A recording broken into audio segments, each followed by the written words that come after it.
Hey everybody, Matt McNeil coming to you from the garage. Let's talk teeth. I'm working on teeth for these guys right now.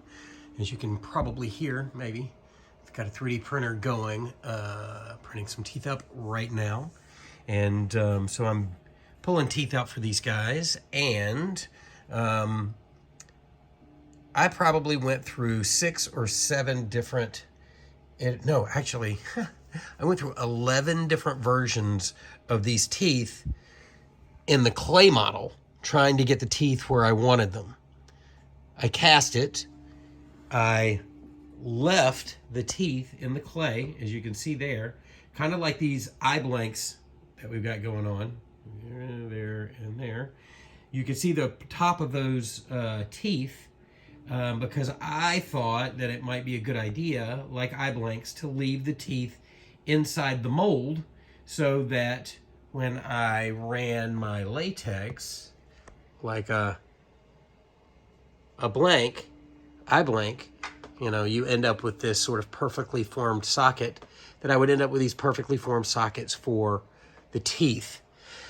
I can't say that that was 100% successful. Yeah, I don't know that I'm a fan of that at the moment. It's not terrible.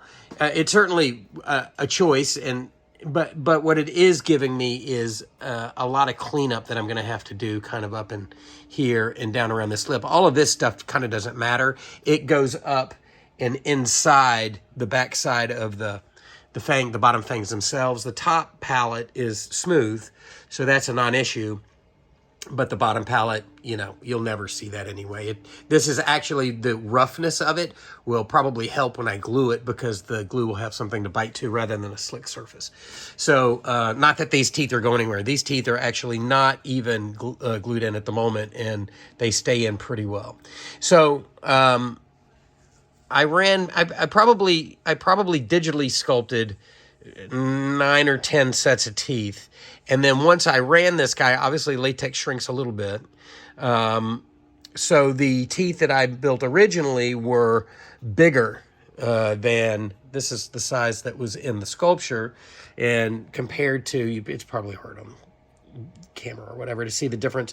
But the size is pretty significant, actually. You know, it's probably 3 to 5%. So what I've done is I've gone and into my 3D modeling program and taken the teeth and reduced them by, I think these are 3%.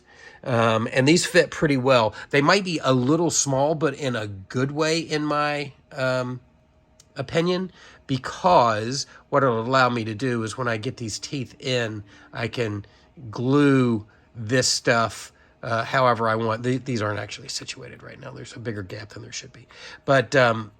But it just gives me a little bit of wiggle room so that I can place them. Rather than having such a tight fit that it stretches out or deforms the latex, it gives me just a little more option in post to sort of finesse all this. Because when I did these teeth, and if you look at the references in this scene specifically, Jerry has his bottom jaw kind of jutted out. So the embouchure that he's got, the mouth position, is that these teeth on the bottom are sticking out further than these teeth on the top. When I molded them, when I 3D modeled them, my glue thing is stuck to the table. When I 3D modeled them, I modeled them so that they fit together pretty well, like so. Knowing also that they would be jutting out. So I made sure that these little minor fangs would fit, but also allow, with the mouth open, for this kind of forward jaw position. So, yeah. And then one of the other things is with the top teeth, I don't see a set of the original top teeth laying around here, because I started throwing them away. I had so many teeth laying around, I didn't know which versions were what, and so I just started throwing them in the garbage, because I couldn't I didn't want to get confused. I didn't want to confuse myself. So, but like these top fangs were, some were wide and sometimes this part was flatter. And, so I was going through, and these are really nice because they fill it out, but they also come down rather than sticking out too far to the sides. The last version stuck out too far to the sides. So, these I have a little bit more up and down, and they still fit nice in here. Now, the other thing that I was going to do, is I was going to print a tongue for this guy. So I printed like this kind of, these kinds of things. And so I was running these tongues when I was printing the teeth, the final sets of teeth, and I was trying things, longer tongues, hollow tongues, shorter tongues, all kinds of tongues, trying to figure out what was the best way to do this.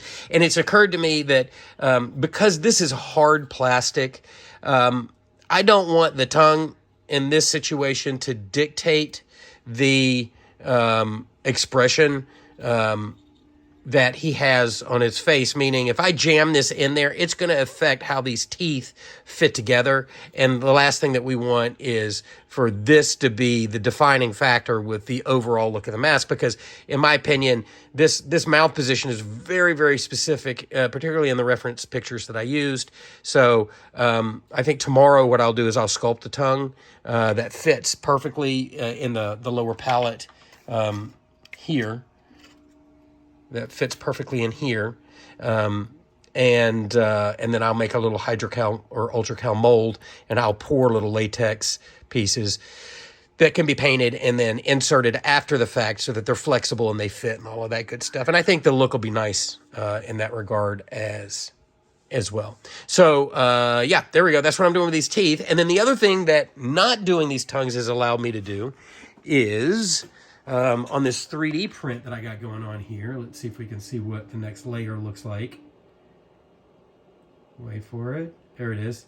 As you can see, I have 3 sets of teeth printing at one time. And that, because I got rid of the tongues, I've got more space on that vat, in the vat to print. And as we talked about before, in regard to 3D printing, and when you print resin, the number of things or the amount of things that you print on that in the vat don't affect the print time. The only thing that affects the print time is the height, the tallness of your model. So I can print 1 set of teeth in the same amount of time that I can print 3 sets of teeth. So right now I got 3 sets of teeth, which will be great because I've already got 2 here, which means that all but that guy, which I just pulled out of the mold, will have teeth ready to go as soon as this print is done. And, again, because of the time savings with a resin printer, I think it takes a little over 3 hours to print 1 set of teeth or 3 sets of teeth. So that's going to be great. For time savings, this model, as long as this comes out successful, I'll be in good shape in regard to printing teeth. The last thing that I've got to print on these guys is this little nameplate that I've made for the back. And the nameplate on the back, has the name of the mask, has my name, and then underneath there's a negative space that I'll be able to take a marker and write the number of masks. So 1, 2, 3, 4, 5, and 6. So that's where I am right now. And to follow up on our UltraCal discussion, I just pulled this guy. This guy just came out of the mold. And he did have a few tiny little air pockets that I'm now got some latex on and drying. So you guys were talking about letting a mold rest. And, I said, why? And you said, because if you don't let it rest, then sometimes you can get air bubbles. I get it now, because I got a few air bubbles on this guy. None of these other guys had air bubbles on them. This was a direct pull out a blank, pour a new blank. There's a couple of air bubbles in him. But again, they're so minor. And by the time I get these completely latexed in, a little lip spot, by the time, and a little eye pocket pouch. By the time I get that all burned off and these guys based out, it literally will not even be a thing. But it does show me that maybe I need to slow down just a little bit. So what I'm doing is I'm letting this guy air out probably until tomorrow morning, and then I'll fill him up tomorrow morning, and I'll let him sit all day with fans and all of that stuff, and I'll check him. And if I can, I'll foam him tomorrow night, and if I can't, then I'll foam him first thing Sunday morning, and maybe pour another one. But that'll give me 7, which is what I have in mind for my first batch. But before I paint all of them, obviously, I'm going to paint number 1.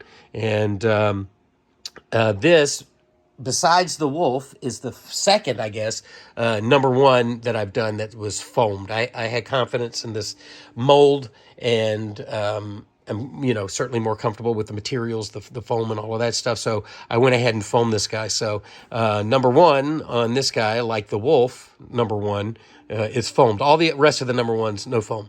But this guy, we're in good shape. So we will paint this one first and use him as the artist proof to paint the rest of these guys in here. And then what I'll do is I'll probably hold on to number 7, which is yet to be poured, as the artist proof for 8 through 15. Is that right? Something like that. So anyway, there you go. Hope everybody's having a good night. I am just waiting for a couple little patches of latex to dry on this guy so I can add another layer there, or, burn that little guy off with my wood burner. And then for these teeth to finish and start slapping some teeth in these guys. And, the other thing that was cool is my wigs came in today.